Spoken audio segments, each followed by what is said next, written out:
We attack today's local and national hottest sports topics. I'm your host, Randy Dutkin, and let's get after it.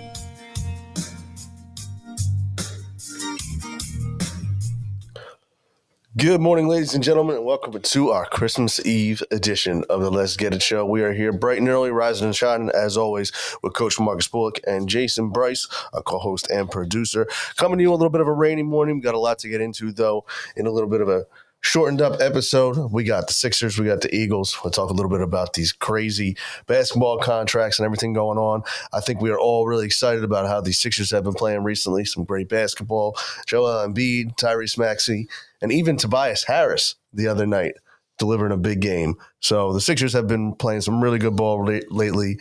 And, on the other hand, though, we've been having the Eagles struggling recently, and they have a big game Monday against the New York Giants. I think they'll be able to right the ship that day. But before we get into everything, Coach, how you doing this morning? I'm doing well. In the holiday season, running around yesterday, getting a lot of stuff done that needed to be done. Still got a little bit more to do today, but all is good and just getting ready for Christmas. Yeah, absolutely. Yesterday was it wasn't too crazy. I don't know where you were at, but I know when we were out and it was I guess it depends on the time you were out.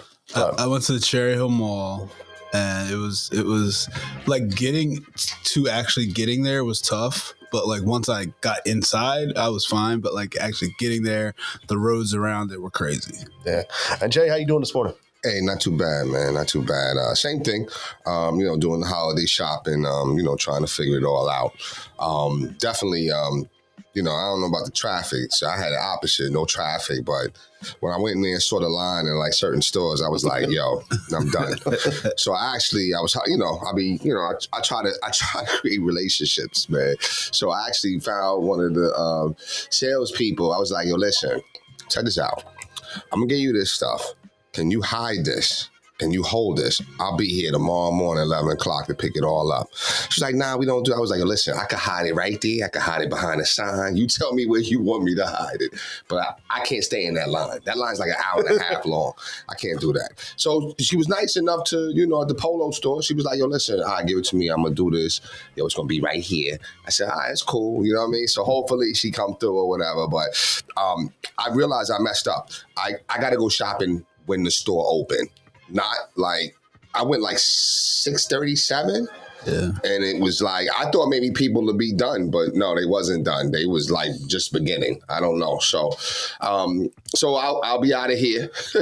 First thing, I'll be at the store, knocking on the door, talking about, yo, are y'all opening right now? Or what time y'all opening? Because that's when I'm going to get all my stuff, man. But, so the key question, I think, to all that is she working today? No, I don't even know. It doesn't matter because we already agreed where we're going to hide the stuff behind a little chest. So, we got our plan formulated. You know what I'm saying? Yeah, we're good. That's funny. Now, when you go, now everyone has this holiday shopping. Now, do you have the set list, or do you go in with I think I can get something here? Nah, I have ideas. You know what I'm saying? I have a list. But I have ideas. But then shopping, people make, I do one swoop, you know what I'm saying? Because I learned that if I go early, then I could just knock everything out. Like Walmart is good money. Walmart's crazy if you go like high tide. But if you go like first thing in the morning, nobody's getting up. So you're there, everybody's there, you know what I'm saying? The cashiers, nobody has a line. They're sitting there talking and whatever. So it's just about going early, though. That's what it matters. Just going early. Yes. Now, are you, I was doing this last night, are you a rapper, or are you like, I put them all in gift bags type person? No, I got to wrap this stuff. I got kids, so, you know what I'm saying? Like, when you have kids, you got to wrap. You can't. Yeah. You know what? Sometimes people, sometimes, and I'll be having these conversations that, you can't be lazy when it comes to, the child experience, you know what I'm saying? Like, some people say, I'm just giving money. They know I'm just giving money. Nah, well, that's not what, you know what I'm saying? Imagine if, so is that what your people did for you? Or right. Did you have some gifts and couldn't wait to get up in the morning and stuff like that? So, now, you can't be lazy with certain things. You got to be solid. So, you know what I mean? So, no, we go out there and we will rap and we'll have the whole experience, man. You know what I mean? Yeah, now see, this year is probably my best year of gift wrapping. Gotcha. I watched some tutorials because I was never a good rapper. So I was like, let me see, and it worked. I think that the gifts turned out much better than in previous years. In previous years, it was just, put it all together, try to just grab some tape, do whatever we needed. And I learned one covered. Yeah. Now, this year, one of the keys was if sometimes you get a piece of paper and you're like, oh, it's not going to fit. Rotating the gift just about 90 degrees, and all of a sudden it works out really well. What you could also do is if you go in Boscow's and buy some stuff in Boscow's, you can bring all your gifts. All your stuff there. Yes, and they'll wrap it for you. That's what I used to do. You know what I mean? But now, I could rap. But of course, you wanted to be rap. There's a difference if you wanted to be rap like with the sharp edges and corners, almost like military style rapping. You know what I'm saying? You just wanted to be really tight. You know what I'm saying? So, but I mean, listen, by the time the kids or people get it, they just tear it up. That's it. Tearing up. That's it. So, it's all good. So I always like to, I've maybe asked this question before, but I always like it. What was your favorite gift that you remember growing up? Coach, you go ahead. I'm gonna think for a second. I mean, I think mine is all like every year it would be like the new PlayStation, Madden, NBA Live. Like that was what I looked forward to every year. And I think I've told this before. We always got to open up a gift on Christmas Eve. Yeah. So I would always try to like my best to make sure it was that. Mm-hmm. So then I would just play that all night. Right. And I remember the 1 year. I don't know what year it was. 1 year, like I had it money. Like I knew which one. I knew it was this. And then 1 year I just missed it. And it was like it was something like, oh. And then I was like, I would have to say, I remember. I mean, see, at that time when I was getting those, and I'm telling my age, like I was already, what I mean. So they wasn't buying. I was buying it for myself. Yeah, what I'm saying? But I do remember getting like the Nintendo, and I remember getting Mr. Niles. I was just thinking about this the other day too. I saw it on Facebook. Mr. Niles got me and my brother. Shout out to Mr. Niles, but Mr. Niles got me and my brother Double Dribble. That's dope. And that was like one of my favorite Christmas presents. Yeah. But then I used to also get this toy. I think I got I remember getting. You guys don't remember the cartoon Mask? See, it's dating myself. You know what I'm saying? So there was a cartoon Mask, and I remember I got a Mask car. It was similar to Transformers, but it wasn't. And I also got Soundwave. Y'all remember Soundwave from the Transformers? Yeah, I'm taking my age. You know what I'm saying? So those gifts I remember. Those are the gifts that come to mind right away. Yeah. No, yeah, I would say I remember getting an old Easton baseball bat. I was like 11 years old, and that was the one. 'Cause I never really got like bats or anything. Like I always was like, I would use whatever the team has. Yeah. But that year I got my own, and I used that until I probably was outgrown of it for sure. So, but listen, these Sixers are playing some good basketball right now. What are your thoughts right now on this team? And do you think this has to do with just continued maturation of the players or the Nick Nurse impact? I think it's softer schedule. I was gonna say I think I think it has a lot to do with who they're playing. I think, but at the same time, in past years, these games would be either close games or we would lose. That's true. Or we'd have the lead and then give it up. So I think that shows something. But I think it definitely has a lot to do with Nick Nurse. I think it definitely has a lot to do with this team. I think likes each other. Mm-hmm. Like so they're playing together. They're playing for each other. And I don't think there's any agendas this year. So I think everybody's just out there doing what it takes to win, as opposed to trying. Like I don't think Joel's trying to be the MVP. That's a good point. I think he's just playing. Yeah, that's a good point. And Max, he's just playing. He's not worried about what position am I, who am I in this team. Mm-hmm. He's just playing. And then the role players are that they know they're role players. Mm-hmm. So you have Tobias.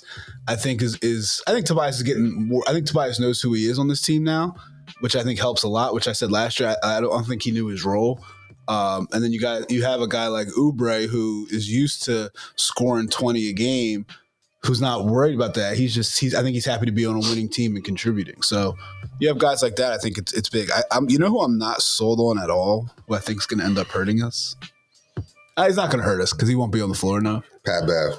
Nope. Oh, wait, hold on. Let me just think about it. Batum? Nope. Or Morris? Nope. I don't think Morris will play in the playoffs. Okay, so then you must be talking about Paul Reed. Paul Reed. Yeah. I'm not so. Yeah.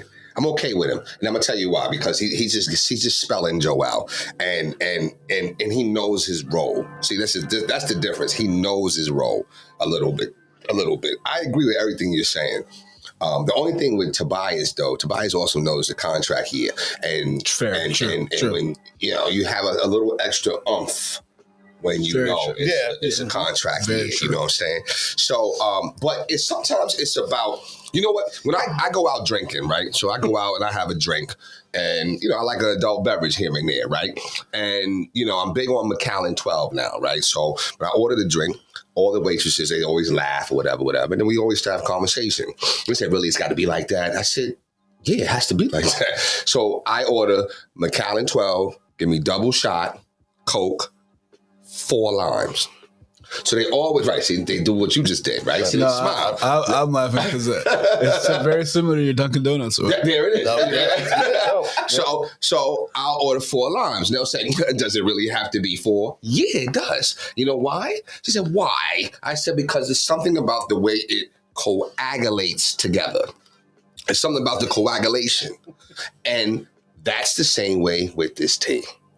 It was something about when you got rid of Harden and you brought those pieces in, and then you now have a different level of coagulation. And then you have Nurse is almost, he's different than Doc. Mm-hmm. Okay. And I'm going to tell you why he's a little different. I think Nurse is like a nerd. You know what I'm saying? Yeah. Right. So, no, but when you're nerdy, you know what I'm saying? I think I'm nerdy, right? So I'm really like attention to detail. Like, I believe in the small things. Small things matter because small things, when they continue to pile, they lead to big things. So small things matter. So I think Nurse is like very, very attention to detail. And because of that, you see the Sixers playing better because he's going over these things in practice. So I just think that they're better, actually, to be honest. I think they're the best they've been since the whole Ben Simmons drama. I think they're the best they've been. Even with Harden, they're better to me now than they were with Harden. I think I have more faith in them now. You know what I'm saying? Something about the way there's just the coagulation, whatever. So I'm excited for them. I do think we need another guard. You mentioned it last time, I think, about Alex Caruso or whatever. I think something like that would be good. I don't want a Levine, though. I agree. See, that's the thing. I don't want Levine. I think it's speaking of personality. Well, he's selfish. Yeah. He's selfish. You know what I'm saying? You could tell, people's personality always reveals themselves. Like, so you could look at, the way he plays, and then he says something he was like, y'all know how I'm going to do. I'm always bringing it and blah, blah. I'm like, yeah. I don't know. I don't know that to be true. You know what I'm saying? So I just want them to really, really be strategic in what they do. I go with OG, though. I would do an OG. OG's tough. Because he could play multiple positions, you know what I'm saying? So I don't know, but I really like this team, though. I really do. I think, like you were saying with Nick Nurse, I just think that the mentality, I think that part of the problem, too, like even with Doc, was that they were always fighting for, like, the spotlight, I feel like, a little bit when Doc was here. And Nick Nurse is fine with stepping back, let the players play the game, coaching from kind of behind the scenes. Because even with Nick Nurse, like now, like you don't really hear from him. Like he does what he needs to do, but and the team's winning, so that does make it easy. It's a difference, and I hate to bring this up, but it's the truth though. So the level of there's a difference. You know what I'm saying? I don't think Doc always wanted the spotlight. I think that he just was questioned a lot more. About his expertise, you know what I'm saying? And I know he felt some type of way about it because he was saying something one time like, yo, would you question George Popovich like this or whatever? So, that is always at play. And I'm sure we're going to bring that up during the Eagle portion of the show.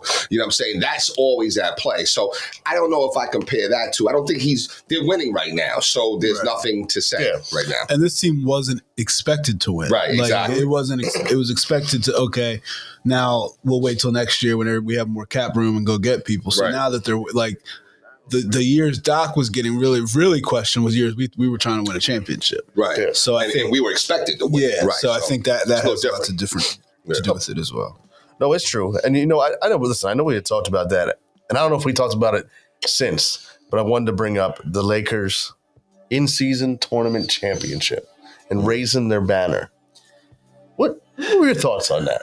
They putting it, I don't know, they put it right up there amongst the banners. Yeah, I think that's where The I have rafters I of think, all the NBA titles. I think it should have been acknowledged in the stadium, in the arena. I think it should definitely be acknowledged. Mhm. I don't think it should be hanging next to like titles from 2020 NBA championship banner. Like, I don't think it should be right next to that. I think it should be, and like and if I'm correct, the Lakers don't hang any like conference championships or anything like that. no, it's titles only, I believe. So I think it should be acknowledged in the arena, but I don't think it should be hanging with their NBA championships. So the in-season tournament champion is comparable to Western Conference championship. I mean, I don't even Is think that- I don't even think that. no, because even like this year, if they don't win anything, if they don't get anywhere, no one's gonna ever remember. Like, even if they do get somewhere, like they're not gonna remember. Well, Like, I think it's important because I don't think the in-season tournament's going anywhere. right. So like you're the first to do it. I think it's, and I think for the NBA's sake, you have to acknowledge it so that people care about it. I actually think. Go ahead. I'm sorry. I just don't think it should be. I don't think it should be. And if I'm correct, it's the same size as their NBA championship. Like I just don't think it should be like that. I don't mind it. I don't mind it because it's something that you accomplished and you were the first to do it.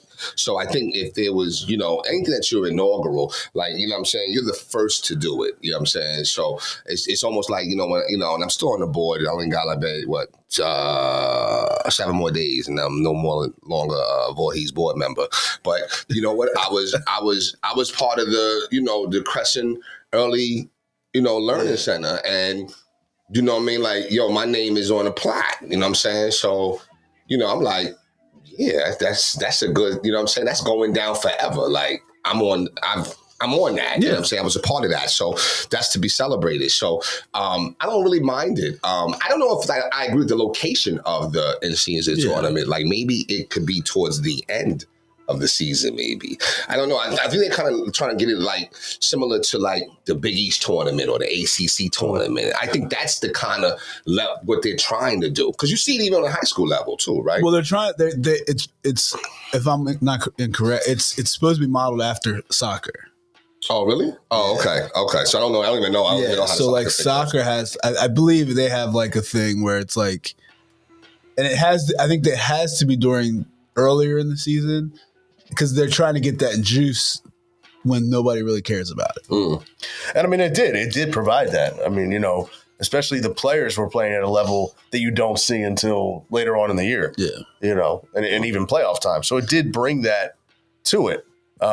And I mean, there was still excitement about it. I mean, whenever your team's in a quarterfinal or a playoff type round, you do pay attention. Like I said, I know some people didn't. I love the different courts. I love the Sixers court. Yeah, I mean, I thought it was interesting how they did it. And I think like for the league, what I think it did was, for the Lakers to win it was great for the league because everybody was watching. Mm-hmm. But then also it put a team like the Pacers kind of on the map. Like, nobody's really paying attention to the Pacers, but now they're in this game. They're making this run. They're beating these teams, and now it was like, oh, all right, let me keep an eye on them. Yeah, no, I agree because you were always kind of like heard about it. Like, they're good, but to watch them directly, you're like, okay, this team can be very challenging. I mean, we'll have a lot of good basketball on Christmas Day. I didn't realize until this morning when I was looking at it that the Sixers play Monday night. I don't know how I feel about 8 o'clock. I don't feel about the 8 o'clock. It's a late. I mean, it's good and bad. I'll watch it though. Christmas 8 o'clock. I'm like dozing. They're ready to go to sleep. Yeah, same here. But I mean, you know what? It's funny too, man. I asked my son. I said, "Son, for Christmas, one of your gifts, what I'm saying? Because he's really 18, right? Yeah. So, what I'm saying? He knows Santa's, he probably knows Santa is not coming down the chimney for him. Yeah. You know what I'm saying? So I said, listen, for one of your gifts, come on, I'll take you to the garden. We go for the Christmas game. He said, no. So if they wasn't playing the Sixers, I don't want to go. Oh, okay. So they playing Giannis, though. Yeah, I was going to say, I'm looking at the schedule now. Okay. Wow. Okay. We didn't caught that train up there. No, I would have drove, though. You know what I'm saying? Because they don't be no traffic like that. You know what I'm saying? But he said, no. I said, okay, no. But I'm going to watch the games. Like, I'm you know, that's what I look forward to. Yeah, and I understand that there's football on, too, at the same time. So that's going to be, there's football on today, too, right? Yeah. Yeah, that's what I thought. Okay. So, yeah, I think that's going to be, you know, really good, man. So I just look forward to Christmas more than Thanksgiving. You know what I'm saying? Depending on, as far as sports related, let me be clear. As far as sports related, because this past Thanksgiving, the games were whack to me. And maybe because I've become this pseudo Eagle fan, you know what I'm saying? So, you know, it wasn't really no team to really root for, you know what I'm saying? But, you know, I'll be tuned in. I'll be watching them. I'll be definitely watching the games, man. No, I mean, I think it's great. I mean, I love, like you said, about these big games on the holidays. It brings out a little something extra. I mean, Monday you got Eagles 4:30, then you got the Sixers at 8:00. I mean, you know, it said you're going to have an extra cup of coffee or two later in the day.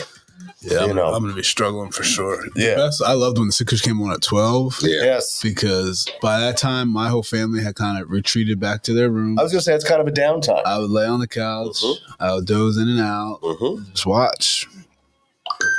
Yeah. Well, there'll still be that going on. Yeah. You know what I'm saying? We just, you know, it is what it is. You know what I mean? It is what it is. No, I mean, you know, and I said, you look at the games, like you said, you got the Bucks and the Knicks. That'll be a good one. But Jalen Brunson the other night was 9 for 9 on threes. Like, he's balling. Yes. Balling. Definitely balling. Definitely balling. Yeah. And the Warriors and the Nuggets, Celtics, Lakers, Sixers, Heat, and you got the Mavs and the Suns. The Celtics Lakers want to be good. Very good, actually. Good game. Yeah, and I think it's going to be better too, just because, you know, both teams have been playing better ball. Yeah. You know, I mean, a few other years it was like, yeah, you have, you know, LeBron and you have the hype of it, but, you know, now this year I think it's going to be a little better. You know, but you know, it's interesting too. We're watching like just around the league. Wembayama, it's fun watching him play. Yeah, yeah. I mean, he's. It's funny because he's doing his thing, but the Spurs are just so bad. They're terrible. Doesn't matter. It doesn't matter. You know, it is. I mean, you know, I watch it like with the highlights. Not like you're like, oh, I'm gonna. Yeah. They're bad, and then, but you know, I know you talked about him before on the show, Coach, with Chet Holmgren. Like he's just. He's ready to be it now. Yeah. Like he's special. He's good, and he's on a winning team, which helps. So like he's on a team that's ready to win. So now that just changes kind of the whole mindset and the trajectory of everything. So he's like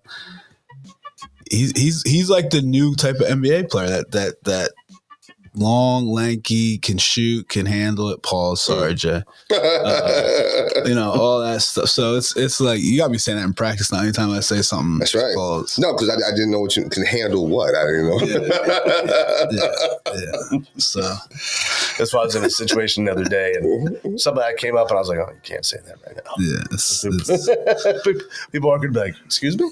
It was not the right setting, but yeah, I mean, like I know just. The other day too, like his game is good. His highlights, like he had the dunk the other night that was incredible. Yep. You know, Chet Holmgren. Yeah. I don't know anything. You know what? And maybe that's just because of, you know, I'm busy. I got other shit going on, stuff going on. I'm sorry. I don't really know what he do. I haven't really, you know what I'm saying? Like, I don't know. Like even with Wemby, I'm like, I haven't seen nothing that is like, oh snap, Wemby's here. Like, well, you just gotta look at his numbers. Oh, okay. He's averaging 20 plus. He's averaging 10 plus rebounds as a rookie. Like, I mean, oh, okay. So that on a bad team. On a bad team. Yeah. Now. Yeah. That's but still, though, I got you. And he's not on the Pistons. Oh my God. Pistons suck. My God. 26 in a row. I feel bad for. Is that Monty out there? Yeah. I feel bad for Monty. Trying to break the Sixers record. Yeah. I mean, it's just horrible. Yeah. I mean, there's actually bets now. Will the Pistons win another game this year? So I saw that. I have an issue with that. So the dude bet will the Pistons win another game? And the dude bet $40 that they will not win another game. So you're wasting $40. But the payout was only $40,000. I can't be. Wow. It's got to be more than that. Wow. I don't know. The odds that I saw was like plus 70,000. Okay. I mean, so I thought it, like from what I saw, but I mean, no, because $40, I better be making like millions. I was gonna say because I think a $40 bet you should be. I think it's something like making $5-6 million or something. Yeah. But I mean, that's not gonna happen. They're gonna stumble into yeah. a win, just like all the teams do. Yeah, what do they have now? 2 wins, something like that. Oh, yeah, I just know they lost 26 in a row, which is crazy. Yeah, 2-27. So they were 2-1 and lost 26 in a row. Yeah. That's wild. I mean, they're trying to lose, but still. and then the Spurs 4-24. Yeah. Do you think that's a situation like, and it's almost kind of getting to that situation too with Bill Belichick in New England? Do you think it's a situation like with Pop where it's like, at what point is it like? I don't know if it's him so much. I just think like, listen, you got the first pick for a reason. Yeah. Your team's bad. So bringing on this kid, he's good, but he's not going to help you beat other teams. Like other teams are good, especially in the West. Yeah. Those teams are good. And they're and because of all the hype around him, they're not going to let it and he's not like LeBron. LeBron, when he was a rookie, was athletic and talented enough to go win games by himself. Mm-hmm. This kid's not that. Like he's not there yet. He's not. Yeah, he doesn't have that yet. Yeah. I think he's going to be there. I just don't think he's there yet. Yeah. I got you. Yeah, because I know like even out in New England, Belichick, they're like, all right, either you go or it's time for you to go. Which is interesting. Yeah, that's. And the thing is, you're not that far removed from success, out there. And it's like the same type of thing. He doesn't have the same players that he did before, Right. I mean, he doesn't have a quarterback. But he's also not getting, like, they used to always get those guys, the free agents, the guys who wanted to come win. So now you're not getting those guys. It's like, what are we still doing here? Let's move on. And once you set that winning attitude, it's like, all right, well, we're not there. Right.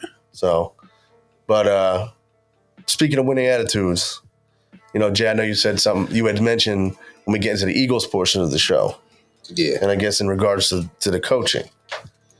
Was that where you were going to? Or where Nah, that's not the coaching. I mean, you know what I'm saying? I mean, I'm hearing other things that people are saying besides the coaching, where, it's that thing, I mean, when you're on top and you're doing well, people are going to love you. But then when you start to struggle, now people are going to start to, look for someone to blame.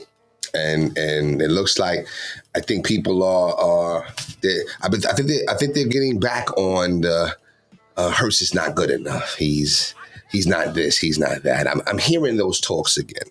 Now maybe I'm hearing something. Maybe y'all hearing something different, but I'm hearing those talks again. You know what I'm saying? And I think that's where it is. Some people are saying that he threw his team under the bus and didn't really, want to accept his fault in the mix or whatever the case may be or whatever, I don't know. I just think that, teams go through lulls at times. And this is a lull that the Eagles are going through.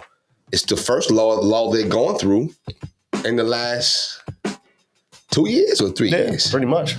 Say 2 or 3. I'd say about 2. 2, yeah. Yeah. Definitely 2. Okay. So they're going through a lull right now. So I'm like, I'd rather go through it now, get it corrected, work it out while there's still games left. I mean, you're right there, though. And so that you can at least fix some of these things going into the playoffs. That's my thing. You're still right there. So I don't know, but I understand the Philadelphia fan, and I understand, when we lose, then, we become the coaches, and you know what I'm saying, and we're trying to fix everything or whatever. But some teams they go through these things, man. Good teams go through lulls. It happens. You know what I mean? They do. I mean, I think that there still is a little bit of blame on everybody in the organization. It's a top down. I think everyone can take a little bit of a struggle in that. I mean, has Hurts struggled recently? Yes.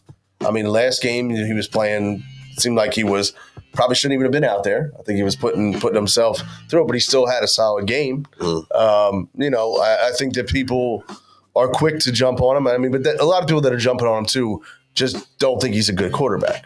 I mean, so it's fueling the fire to the people that don't believe in him and don't think that he can do it. So I think that, like, you know, you're hearing a lot of those people now even louder, you know, because when he's winning and they're doing whatever. And I mean, you know, and here's the thing that and it bothers me. And I know a lot of the people who are the Hurts haters and that he can't succeed and this and that, or that he's only running, you know, you take away the tush push that they do and it takes half his touchdowns. But to me, it's if you're winning, you're winning. And I can't take that away. Yeah, I mean, exactly. So again, like I said, I think that, this team has, and I think that's what bonds them together. Like, this is to me, they're a very good football team, but they've been winning ugly, and you have to learn to win ugly. But you know what? Listen, when you're on a 3-game losing streak right now, that happens. Is it time to panic? No. You know what I'm saying? But it is time to try to work on fixing what you need to fix so that you can push forward and have success in the playoffs. And I think that's what it is. You know what I'm saying? Over time, it's like the Warriors, you know what I'm saying? Like, the Warriors were good. And then people got film and try to figure out what their scheme is and this and that. And then, they made adjustments, and then now the Warriors had to make adjustments or whatever. So Philly has to just make adjustments and they'll be fine. You know what I'm saying? They'll be fine. It just gotta, you just gotta work them out. You gotta work the kinks out. You gotta work these kinks out. And everything will be fine. I still got them winning the Super Bowl. I think what worries me is that, like you said, they've been winning ugly. They haven't had a clean game, like, really all season. That's true. Mm-hmm. And now I think now that they're played these better teams, and they beat some good teams, don't get me wrong. Now that, the Dallas, the 49ers, even the Seahawks, I feel like they got their weaknesses got exposed. And it's going on week 3, it's like, okay, we know what's going to happen. We know how they're going to approach us. Are we going to make these adjustments? And It was like, Now, I think the defense only gave up 20 points. Yeah. Right. That's solid.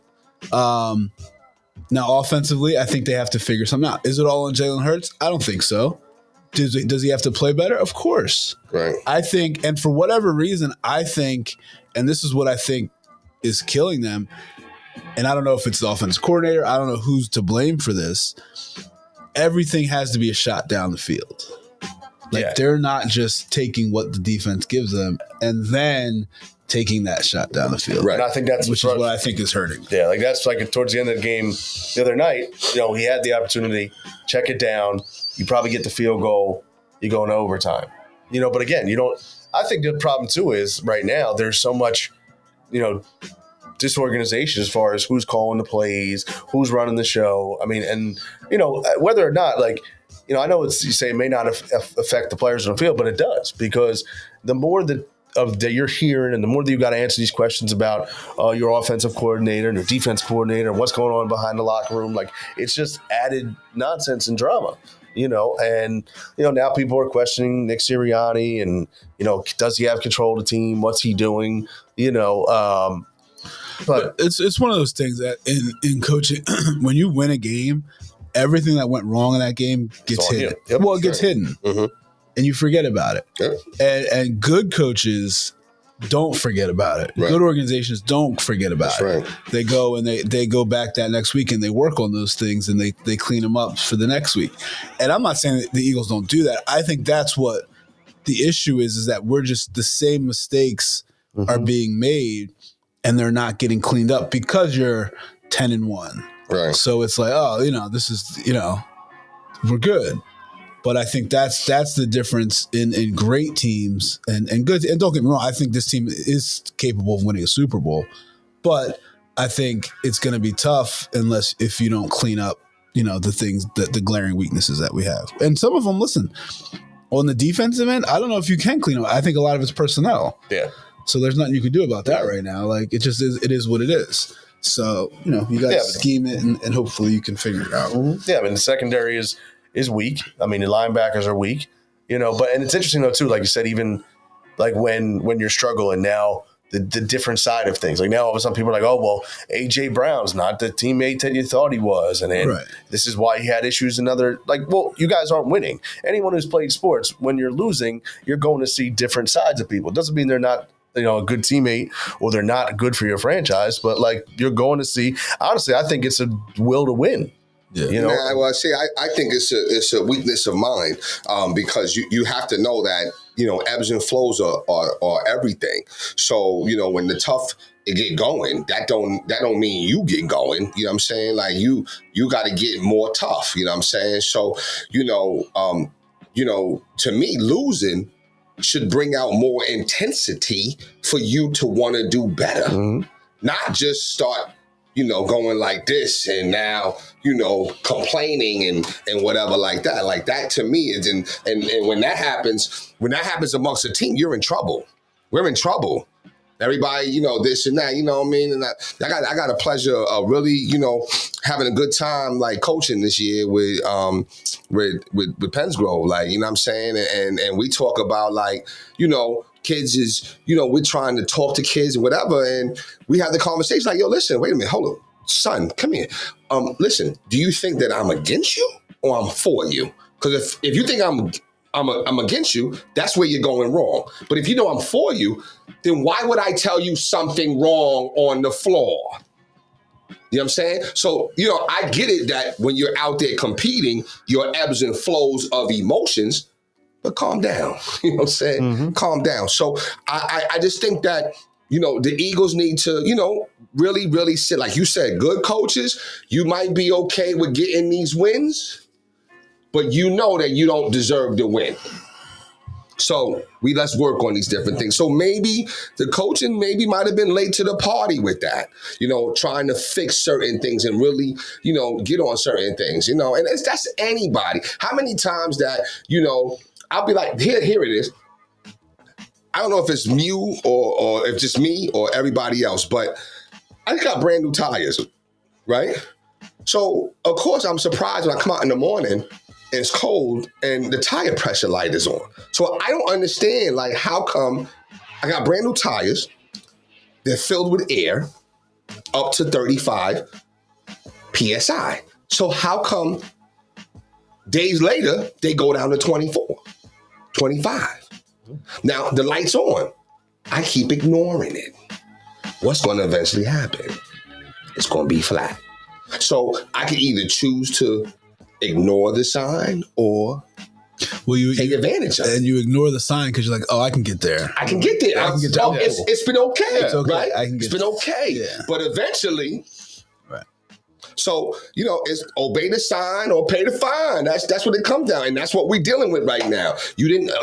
All those victories, there were signs there. It's the check engine light. No, it's the check engine light, right. Yo. Come on. And you're right. And I think that... Come on. Yep. You know what I mean? Like, so there were signs there already, and you chose to ignore them. So now we're dealing with it now. But we got to deal with it. We'll be okay. And I don't think Hurts is 100%. I agree. No, he's definitely not. And I think you're right, though, when it comes to Sirianni, because now the wearing the T-shirts of the players and the little, Sirianni-isms or whatever he uses, like no one wants to hear that anymore. No one cares about, you supporting your player by wearing it. It's like, okay, now you need to make these adjustments. And I think he is starting to. I mean, I think, it's making the changes that he made, and, moving guys, into different roles. I think that he's doing it, and doing what he needs to do. I mean, this game, like tomorrow, like the Giants game. I mean, I don't think I don't think they lose that game. It's a tough game though. It's a trap game because the Giants, Eagles always is a tough. Well, tough you got Tommy DeVito. See, and not saying that he's all that or whatever, but he has that effect on the team that's got that team playing better. So he's like the Ben DiNucci effect. Yeah, but Ben was garbage, though. Yeah, no. And it's funny. I was reading an article the other day about Tommy Cutlets. He was, as they call him. He had a appearance he was supposed to do, and it was like before he was, and then he ended up doing it. But all of a sudden, his agent, it looks like he's one of the Soprano characters. It was like, no, Brady. you got to bring out some more money for me. Well, that again, what I'm saying, like, people change, like, once they start having success or whatever, then and that's what it is. It's like, I was glad to see Tommy honor his word, because your word is your bond. That was saying. yeah. When you say something, you gotta, your word is your bond. You know what I'm saying? And he honored it. It took him a moment, but he honored it. You know what I'm saying? Yeah. I mean, if they were to sit here and somehow lose this game tomorrow, then, I mean, I wouldn't put it out of the question. I really don't. I really wouldn't. I think that they do win, but I don't think it would be. I wouldn't be shocked if they lost. I don't care. It's in Philly, right? No, it's in the Meadowlands. Oh, is it? I don't know. Yeah. I'm rooting for I'm a Giant fan, you know what I'm saying? But I'm rooting for the Eagles. The Giants not going to the playoffs. They're not going to do nothing. So, you know what I'm saying? Like, to me, the Eagles have the best chance of winning a Super Bowl. You know what I'm saying? And I want to see them win. Like, you know what I'm saying? I always want the Giants to win, but they're not going to win no Super Bowl. So, hopefully, that, they'll be able to take care of business. Like, they should have never lost to the Jets. You know what I'm saying? That was a terrible loss that they lost to. They should have never lost to the Jets. Jets suck. You know what I'm saying? So the fact they lost to them, that was a problem, but they should be okay here. They should be okay here. No. It's got to play, though. It's got to play, and Hurts has to play. And, they got to start making them plays. Like, they used to make plays, and sometimes on the wide receivers, and, that was a spanking that they took to the 49ers. I think that was the one that, like, damn. But I just think that just shows. I think the healthy Niners team is still better than the Eagles. I mean, I think they are. Listen. Eagles just didn't come. I still put my money on Philly. Like, I'm still putting my money on Philly. So we'll see though. We'll see. I just want to me, Hurts is showing accountability. I think he clarified some of the comments about, like, we, and then he's saying we as me. You know what I'm saying? So he clarified some things, whatever. But, of course, he's going to be pressed a lot more. It's just, it come with the territory, man. You're going to be pressed a lot more when you're struggling, as opposed to maybe somebody else is struggling or whatever like that. You know what I mean? So, they'll be all right. They'll persevere. Yeah. And I just think, too, it goes back to, like, he keeps the same energy no matter what the situation is. And I think that people want to see more out of him, whether it's, as far as him getting riled up more, him having more to say. But then I think you just have to realize that that's who he is as a player. He does go to work every day. Like he says, he uses all the lunch pail, things, and I go and I do this and that. And, like, I don't have a problem with that. I don't need you to give me more. Like, I don't need you to say something provocative. Just go prove it on the field. And I think so many of, like, Philly fans and the media, they want him to say, like, they're waiting for him to drop that bomb of something that, and he's not going to give it to him. But I think that bothers people, that he just stays very stoic in the way he approaches everything. Well, I say this to my students all the time. That's a you problem. Yep. Right? That has nothing to do with him. Like, you know what I mean? Like, you're asking him a question and he's giving you an answer because it's not the answer you want. Mm-hmm. Like, that's a you problem. It's not like he's being rude, disrespectful, not answering your questions. He's answering them. He's doing everything he's supposed to do. You got to figure out how to deal with that. Yeah, because he's making you work. He's not feeding them anything. He's not just giving you something that you can go write a story about. Like, he's making you have to actually think a little bit. Like, right. And they always compare, like, they'll compare. Compare it back to, like, Donovan or someone who let people know. But everyone has a different personality. Why do you don't compare it to Carson? Well, because Carson didn't speak. He didn't do nothing either. No, yes, he did speak. Yeah, he spoke. Yeah. He said, no, I'm not changing anything. I'm not doing anything. I'm not doing this, and that. And I bet you them same said people was okay with that. You know what I'm saying? Yeah. So like I said, it's a different approach. And that comes down to, like, it's a cultural perspective with everything. I hate to say it, but it's the truth, though. It's a cultural perspective. You know what I mean? So, okay, well, he needs to be this, he needs to be that. Nah, well, he was being the same person he was being when he was winning. Yeah. So he gonna be the same. They on a 3-game losing streak. They're not on 18. It's 3 games. Now, sure, it's at the wrong time and all that, but no. If I'm having all this success for 25 games, so to speak, I don't know if that's to be the exact number. Yeah.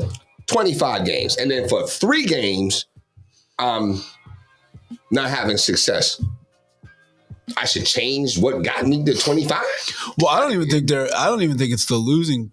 What he's saying during the losing that people are. I think it's all the time because he doesn't give. He's very just who he is. Like and I think it's all the time that people want him to give them some shock value, something to, and he's not going to do it. Like whether they're winning or losing. Like I just don't. And that's even keel. Yeah, that's what. He was the same way in college too. I mean, when he was facing the adversity, he's okay. Like I'm just going to go. I what happened in Alabama, I'm going to go find my way at Oklahoma, do the same thing. And I think it's very similar to Andy Reid. Like Andy Reid, you knew what Andy Reid was going to say in his press conference every single time. Bill Belichick. He's going to say, we have to take accountability. The coach has got to do a better job putting the players in position, blah, blah, blah. It's the same thing. It's the same exact thing. Yep. And because now you as a writer or as a media person don't have something to go talk about because this guy said this and this guy said this and Donovan said that he's got to, it's easy when guys do that. Yep. It's easy. When AI was here, the media people's job was so easy. Yeah. It was easy. Just put a microphone in front of him. When Joel was young, it was easy. He said dumb things. It's easy. Right. But now, now I have to actually analyze this game. Well, and then you're maturing now. So then now you're also understanding that, wait a minute, hold up. You're asking me questions, not necessarily to really want to hear my perspective and reflection. You're asking questions just to validate your points of view. Mm-hmm. You know what I'm saying? So once you start to understand that and realize that, yo, you going for the banana in the tailpipe. Say what you gotta say. And that's it. I learned this I remember I was in Baltimore and I got this job, Mountain Manor Rehab, doing drug counseling, right? They hired me. They asked me for my references for my previous job. I put them on there. I promise you, 45 minutes later, while I was on my way up 95, they called me back and they said, I'm sorry, Mr. Bryce, we have to rescind the offer. I said, why? What? Oh my gosh, what happened? I said, one of your references didn't check out. I said, dang, what? I thought they couldn't say nothing, you know what I'm saying? You know what I'm saying? So then when I was talking to my father and they was like, wait a minute, hold up. I'm sorry, wait a minute, hold up. You was honest on there? You was honest with your references? Duh. Of course she's going to say, that's how I came to Jersey. If I had got that job, I may not be in Jersey. But you know what I'm saying? Like, so sometimes it's, you got to just have your statements and you do it and then keep it pushing, man. You know what I'm saying? But, reporters want to push their own agenda and their own narrative. And they're going to ask questions that's going to validate their points of view. Yeah, and I mean, it will. And I mean, you look at other quarterbacks too. Like, I was looking at Patrick Mahomes, supposed to be the star. A guy struggling more. He's not getting this. I mean, obviously, he has a little bit of different track record with the Super Bowls and all. But I mean, that's the Well, I think that's also because nobody no one cares in Kansas. Well, like the media in Kansas City isn't the same, right? Like the Chiefs can do no wrong, probably out there. Yeah, and they've been in losing. They've lost games, done this, and still come back and won a Super Bowl. Right. So I think it's different. I think if we were 8-6 right now, I think it would be different. Mm-hmm. But because we're 10-1, we can't be beat. And then you lose 3 in a row. I think that's different. Happens. No, I agree. It happens. I agree. It happens. You know what I'm saying? And it's all good. To me, I think it's all good. You know what I'm saying? I think we'll be fine. How many more games we got left? 3. 3 games? Yes. 3 games. So we got 3 games to get this thing right before we start the playoffs. So I'm okay with it. And, if all goes well, they'll end up winning the division. They'll get the 2 seed. They'll be good.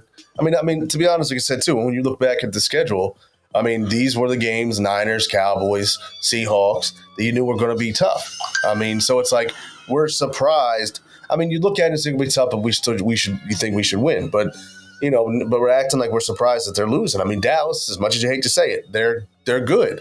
They're playing, okay. yeah, and then you got the Niners who are very good. I mean, so, that's, to me, it's not that surprising struggles right now.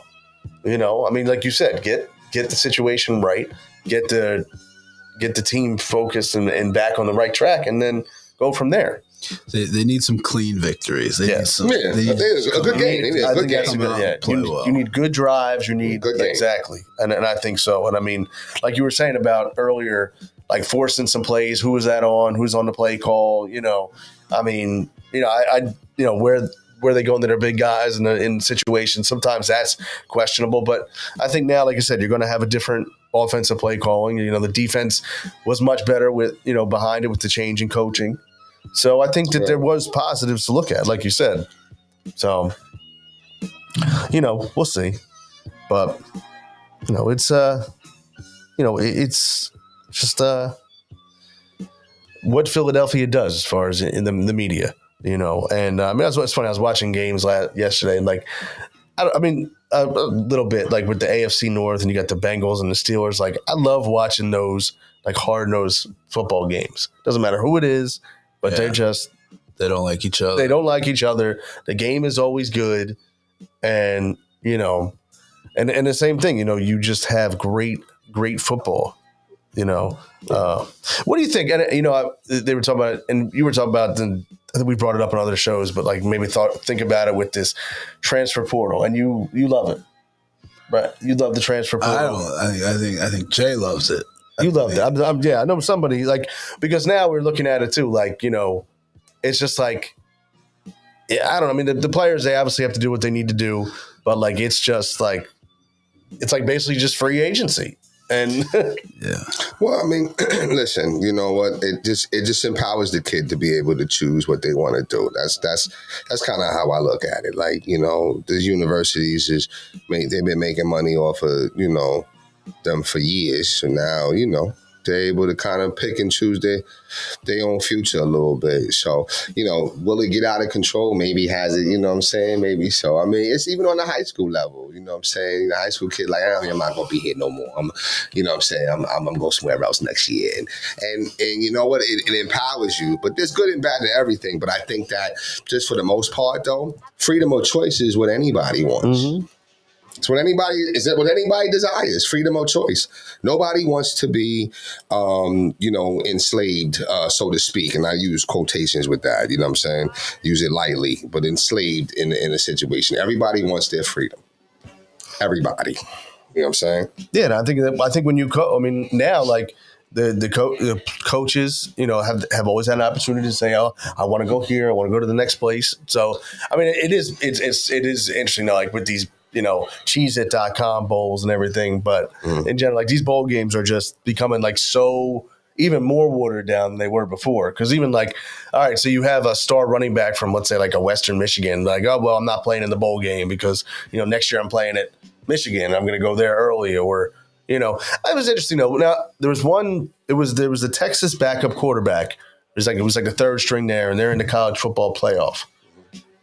He's transferring. I'm forgetting to Duke, I think it is. I was reading about. Now he decided he's not going to be a part of the team. What would you do in that situation? Well, a lot of it comes down to these bowl games are after the semester's over, so technically these kids aren't even in school anymore. So what I mean by that is if I'm at Duke and I'm transferring to North Carolina, I have to once my semester ends and I transfer, I'm no longer a Duke student, so I can't play for Duke. Right. So like that's what a lot is happening right now, is that a lot of these kids can't even play, like the Ohio State quarterback, right? He left Ohio State. I'm sure they're playing at some point, and he's now at Syracuse. Mm-hmm.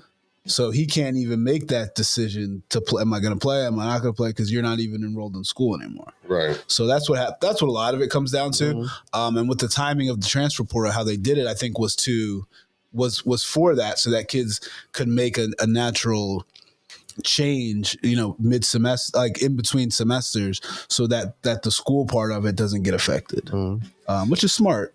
But yeah, I mean, I'm not against the transfer portal at all. I'm against kids kids making uneducated decisions and ending up in a worse spot than they were before. And if I could, I agree with that, Coach. I think because I think I'm not against it either, but I'm against the minutia or the undertones of why. So that to me is what I could be against. Okay, so give it a chance. Now, if you're going somewhere to have a better opportunity, then sure. Okay, one coach, like I even say, like, let's give an example of my daughter, right? My daughter, when she's playing on the travel team, 8th grade, good team, but that particular team is focused on probably one or two individuals. So they're not looking for development of all. Mm-hmm. They're looking for ancillary. Yep. So my daughter is seen as an ancillary piece, and that's not helping her development. Yep. It's helping the other two because now they can maximize what they want to do, but it doesn't help mine. So then now I put her in the rec league or the G League, you know what I'm saying? And now she can develop and have an opportunity to develop. So if you are in one of them type of situations and you feel like, okay, well, I'm at Syracuse, but I ain't getting no burn. But if I go to Hofstra, they making me the starter, go ahead and do your thing. Agreed. Okay, but now if you at Syracuse and you just, the coach this, the coach he do too much, he blowing me, he blowing my head, blah, blah, he tried to correct me, I don't like that. Now you come in entitled, now I'm like, and then you say, I'm going over here, just because you don't want to deal with that level of coaching and discipline, then that to me is the wrong reason for it. And I think you see more of that than the aforementioned. And I think what happens is kids, with that whole, I can't imitate it like you just. That was on point. That's how they do it. No, I said he talks too much. Yeah. This and that. You know what I'm saying? I can't do that. But like when that happens, and then they just go to the transfer portal, thinking that the transfer portal is like coaches in there, like, oh, I want that kid. I want that kid. Right. Like, and to some degree, it is. But if you're leaving a situation where you have you're not playing. No stats, no nothing. These coaches aren't really like, they're like, So now they're going to call the Syracuse coach. Yo, what's up with him? Uh-huh. And their coaches they're not going to sugarcoat it. So now this kid ends up, and this is what happens. And this is why I don't like it. So now this kid that was at Syracuse ends up at, Rider. Uh-huh. Okay. He ends up at Rider. Now, what happens now is the kid that Ryder has, right? Now he's like, oh, this kid came in, now I'm out. So now I'm going down to this Division II school. Uh-huh. So now this Division II kid, oh man, he took my scholarship. So now I got to go to this Division III school. So now this Division III kid, I don't have a place to play. Yep. All because this Syracuse cat is soft. Right. That's what it come down to. I actually never looked at it like that. So like it's just a trickle down effect. And now high school kids have no shot. They have no shot unless you're like the top of the top. Like, you have no shot to get anything really.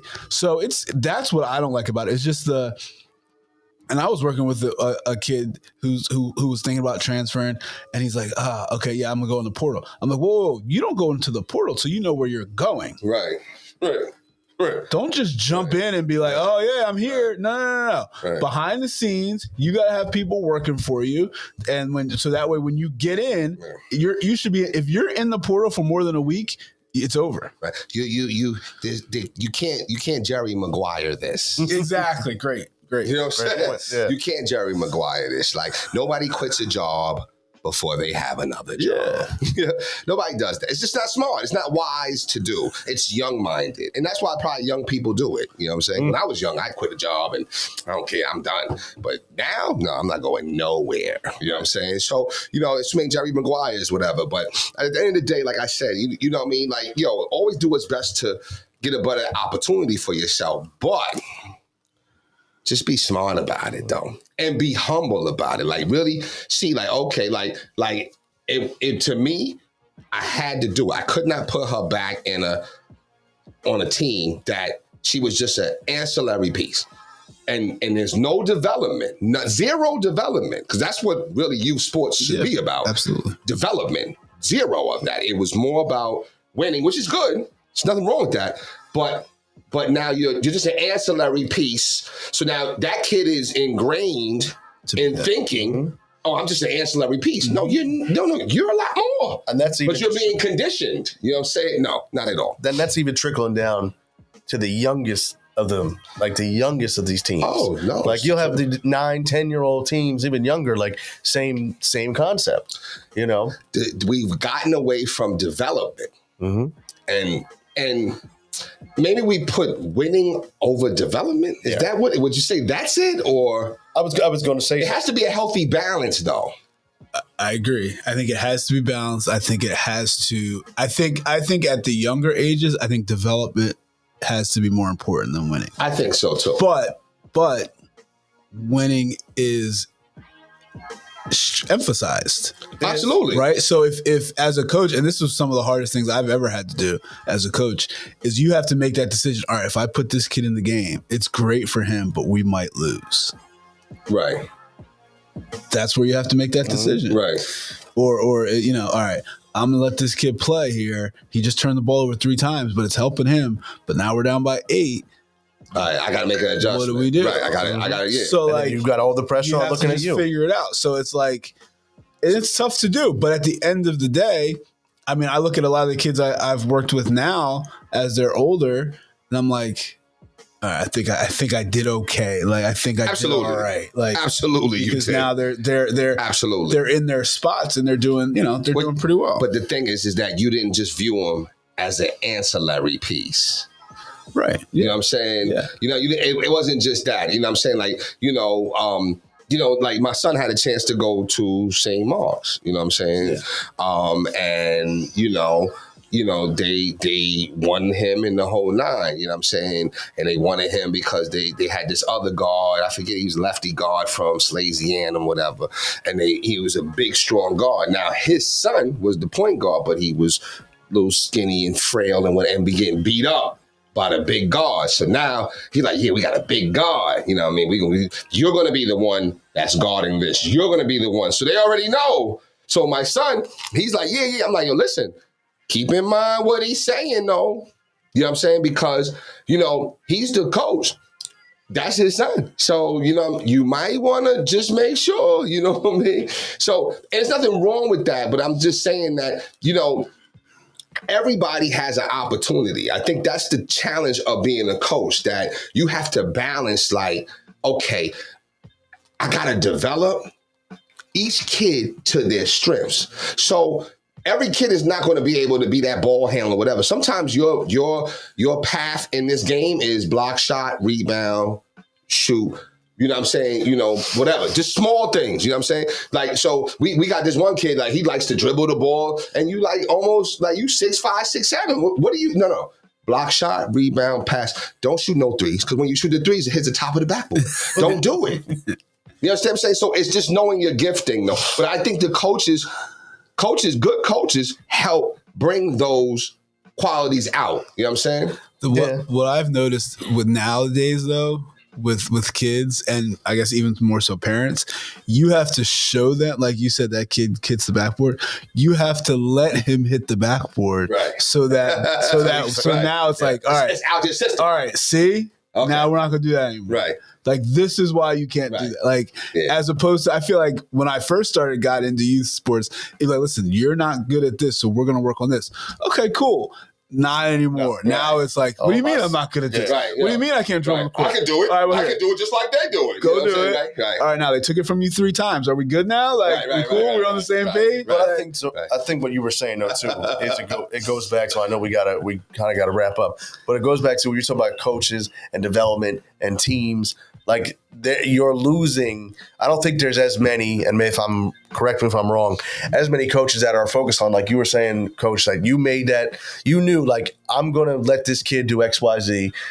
In the moment, it's going to be tough reflection on the team, but I'm willing to do this for the long term. I think so many of these coaches now, especially a lot of the younger coaches, are so fixated on, my team's won XYZ tournaments, or I can promote my team to parents as winning so many tournaments instead of saying, how many players did I develop? Well, I think I was going to add. I think that's one of the reasons why I enjoy you as a trainer, because you're not you care about training that kid.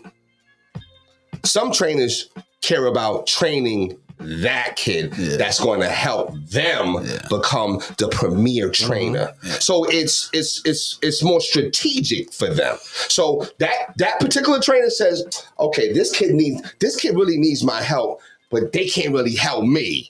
So let me get with this person because I can help them and they could help me and propel me. And I think that's where it gets a little convoluted, you know what I'm saying, with things. But, I just think that, again, it's about maximizing,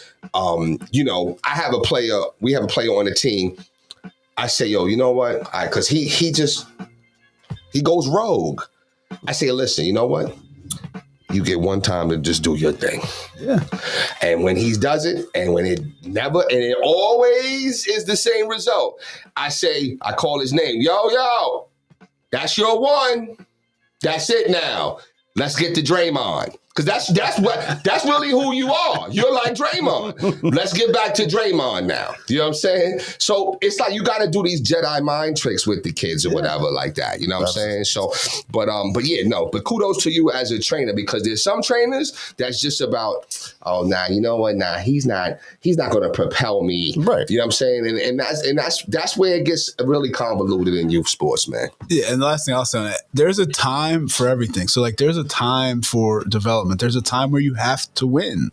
Like there's a time where you can kind of focus on both. Like, and I think that's where it gets messed up, is where people don't understand what their role is in that child's growth. Yeah, absolutely. Right? That's There's a time for it. There's a time when winning has to be the only thing that matters. There's a time when development has to be the only thing that matters. Yeah. So I think once that, and I think that's a problem with our whole, in every sport, our youth sports culture here, is that nobody wants to be the coach that loses, which I'm with. I'm competitive too. Yeah. But with that, you have to see the bigger picture. You gotta develop. And if we can get more coaches who are involved in that, I think as a society, our sports will be a whole lot better. Yeah. I think that's a cross country. That's across all states. And that's all around the world. It is. Nobody wants that, because nobody wants to have or be that team that struggles. But I mean, at the end of the day, if you can say that your team got better, your players got better, that's it. Like, to me, that's more of a win. But like you said, there's too many coaches focused on the numbers and not the things behind the scenes. We need to have I got to figure out how we can continue this conversation, because I know we got to go, but we got to continue this conversation. And maybe we'll preface it by showing some bad news bears clips or stuff like that, right? Because they were like the quintessential example of what we're talking about, right? Mm-hmm. They weren't that good, but you know what? They developed, and because really, if you know what, you as a coach, you're so vital. So vital. If you get that relationship with that kid and you tell them, you do this, master that. You do this, you know what I'm saying? Everything's kind of working in sync, man. You know what I'm saying? It's just that kid has to be humble enough to listen. If you can get kids to buy into their roles, it leads to success. So with that said, Coach, what's your final thought today before we head out?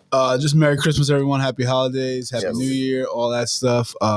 Be safe, enjoy the family, enjoy the downtime. Let's go Sixers, let's go Eagles. All right, and good luck this week. I know you got a game coming up. So we got two. Yeah, we got two this week. Yeah. Got that game Friday. Yeah, Friday's big game. Friday's big game. You might have to be out there for that one against Coach Bird. Yeah. So Jay, how about yourself?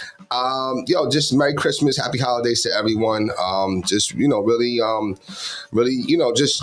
Take moments to spend time with your family. Take moments to, just continue just to grow. You know what I'm saying? That's all I could say. Let's go Sixers, Eagles.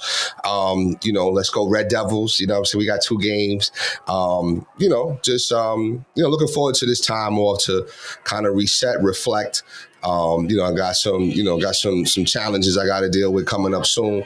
But we'll persevere and get through and do what we got to do. Just stay solid though. That's what it comes down to. I keep using that word. Stay solid. You know what I'm saying? Because that's what matters. Solidarity. You know what I'm saying? So I don't know. Hopefully we'll get on here before New Year's. But if not, Happy New Year to everybody. Absolutely. And with that said, same thing. Merry Christmas to all. Happy holidays. Happy New Year. Stay safe. Enjoy the time with your family. And as always, for Coach, myself, and Jason, we'll catch you next time.